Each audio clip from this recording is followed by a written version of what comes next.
Paris. City of lights, city of love, Yeah. all that.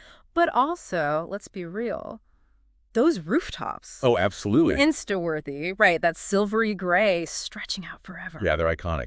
But here's a fun fact. I bet most people miss those rooftops. So tied to Parisian charm. They're actually on the front lines of climate change. Really makes you think. It's one of the wild things we're getting into today, deep diving an article from Love to Visit France. It's a whole newsletter about, well, France. Makes sense. So we're talking about what exactly? Roofs and the weather. Kinda. See, I used to just see gray, but this article, it opened my eyes. First off, there's zinc.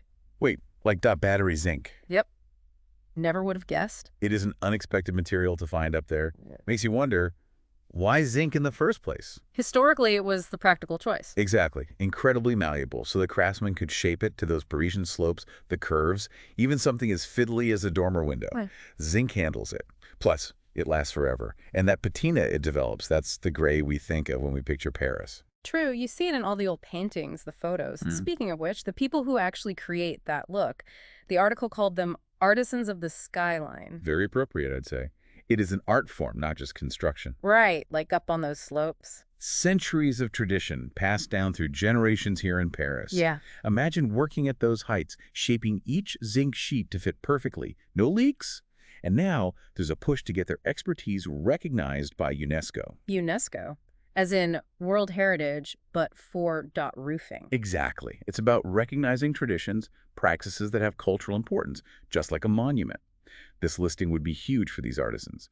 Recognizes their contribution to Paris, helps protect their knowledge. So it's less about the roofs themselves, more what it represents. In a way, yes. Yeah. It's saying this crafts, this history, it matters. It's almost like giving them a spot in history, Next to the Eiffel Tower, the Louvre. Well, that's pretty cool. But here's the thing. This whole dedication to tradition, it's got to face climate change now. Yeah, it is kind of ironic when you think about it. Those rooftops, they're like the picture of Paris lasting forever. But the world's changing faster than ever. Right. And I wouldn't have thought of this before, but those heat waves they've been having over there, those are brutal. Do they really mess with something as simple as a roof? Well, think about it. Zinc, it's tough, right? Yeah. But it expands in the heat, contracts in the cold, always moving a little. Oh, true. And these Parisian roofers, they're masters. Their techniques are all about precision, keeping those seams watertight for decades. But as those heat swings get worse, storms get wilder. Yeah. It challenges even the old ways. So it's like those zinc rooftops are trying to tell us something about the planet changing, even if we don't always get the message. Yeah, exactly. The article even mentions this one roofer who was saying how he's having to adapt what he does. Compared it to his grandfather's time. Said back then, they never even thought about this kind of weather. And now, they're changing the type of solder they use, the space between the zinc sheets, all to work with this new reality. See, that's what gets me. It's not just, oh, let's keep Paris looking pretty. It's, let's make sure these roofs can actually handle what's coming. It shows you how everything's connected, Yeah. We think climate change, we think glaciers, rainforests, but it's also changing how we build, how we live, even in a city that seems as timeless as Paris. So we've got these, incredibly skilled craftspeople going up against the elements, using techniques centuries old. Makes you wonder what happens next. Right. Can these traditions actually survive as the world keeps changing this fast? Or is the Paris skyline going to look totally different a few decades from now? It really makes you think, right? About more than just Paris.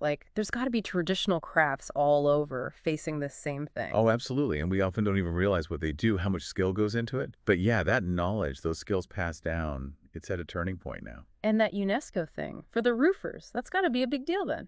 Huge. It's like saying, this matters. Not just because it's pretty, but because there's real resilience in it, Ways of adapting that we might need ourselves. Like they're teaching us how to face the future, even as things change around them. Yeah, I think so. There's a lesson in that for sure. Next time you see, I don't know, anything really, a building, some clothes, something handmade, take a second. Really look at the work that went into it, the history behind it. Because we miss that, right? The human side of it. All the time. But behind any object, especially the ones that seem simple, there's ingenuity, creativity, a whole story of how we connect to the past. We went looking for hidden stories and found it all the way up on the rooftops of Paris. Who knew? And it's hopeful, in a way. We're facing huge global stuff, no doubt. But humans, we're good at figuring things out, like those zinc roofers finding ways to keep their cities safe. We can do the same, hold on to what matters, and still face forward into whatever's coming. Love that. Hope in unexpected places. So yeah, next time you see a photo of Paris, or hey, maybe you're lucky enough to actually walk those streets, take a look up at those rooftops. There's artistry up there, history, and a whole lot of quiet resilience. Thanks for joining us for this deep dive. We'll catch you on the next one.